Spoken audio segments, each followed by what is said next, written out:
এবারে বাড়িতে মাছের অনেকটা পরিমাণে ডিম আসলে একঘেয়েমি সেই মাছের ডিমের বড়া না বানিয়ে কিন্তু বানিয়ে নিতে পারো আমার মতন ভিন্ন মানের দু রকম মাছের ডিমের আইটেম।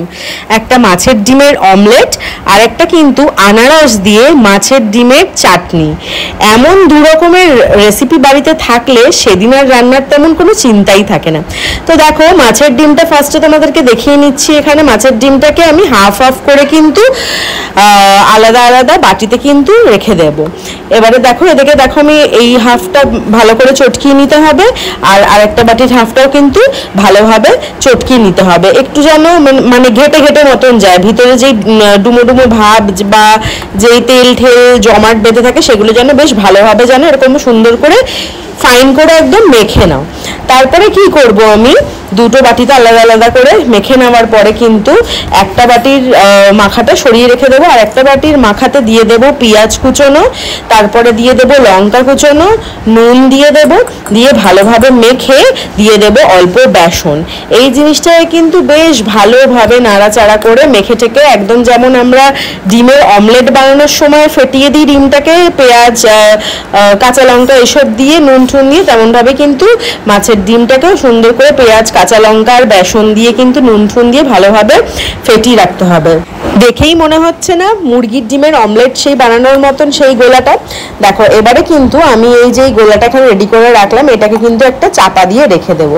আরেকদিকে কি করব, একটা তাওয়া নিতে হবে, তাওয়াটা বেশ সরষের তেল দিয়ে গরম করে আলাদা যেই মাছের ডিমটা এমনি হাত দিয়ে মেখে রেখেছিলাম সেটা কিন্তু দিয়ে নাড়াচাড়া করে নিতে হবে। দেখো আমার একটু লেট হয়ে গেছে নাড়াচাড়া করতে, তাই জন্য কিন্তু ডিমটা বেশ জমাট বেঁধে গেছে। তোমরা কিন্তু ডিমটা দেওয়ার সাথে সাথেই নাড়াচাড়া করে নেবে, নাহলে এরকম আমার মতন কিন্তু জমাট বেঁধে যাবে।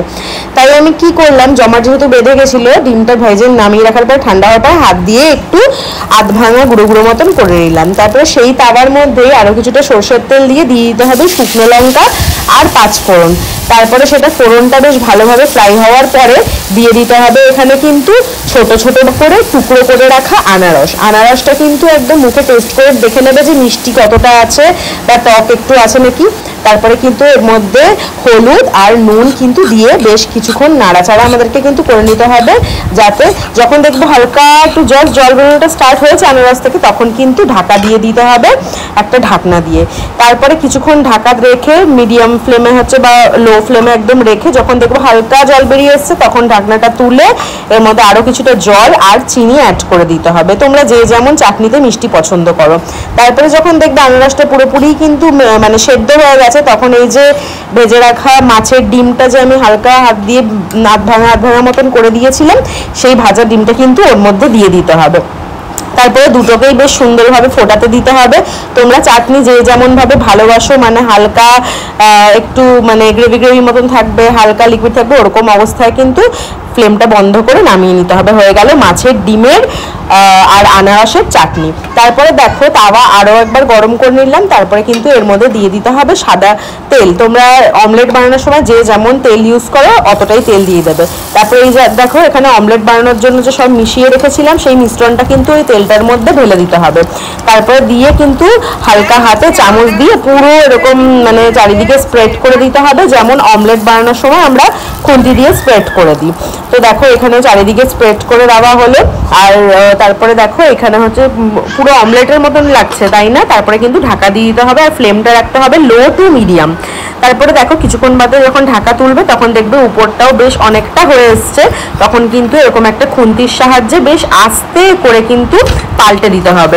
এক সাইড তো হয়ে গেছে কতটা সুন্দর দেখেছো তোমরা, আর এক সাইডে যাতে হয়ে যায় এরকম পাল্টিয়ে দিয়ে আবারও কিছুক্ষণ কিন্তু আমাদেরকে ঢাকা রেখে দিতে হবে। আর এটা মনে রাখতে হবে ফ্লেমটা কিন্তু লো টু মিডিয়াম থাকবে।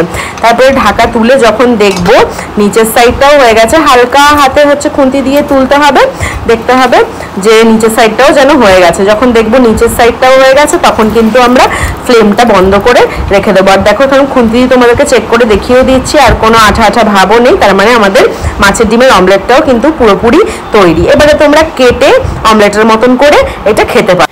তাহলে নিজেরাও ট্রাই করো আর আমাকে কিন্তু কমেন্টে অবশ্যই জানিও এই মাছের ডিমের অমলেট আর মাছের ডিম আনারস দিয়ে চাটনিটা কেমন লাগলো। এই চাটনিটা কিন্তু হচ্ছে আমাদের মেদিনীপুরের স্পেশাল। তো আরো এরকম সুন্দর সুন্দর ভিডিও পাওয়ার জন্য আমার চ্যানেল রুমেলা এন্ড ইউটা সাবস্ক্রাইব করো। টাটা।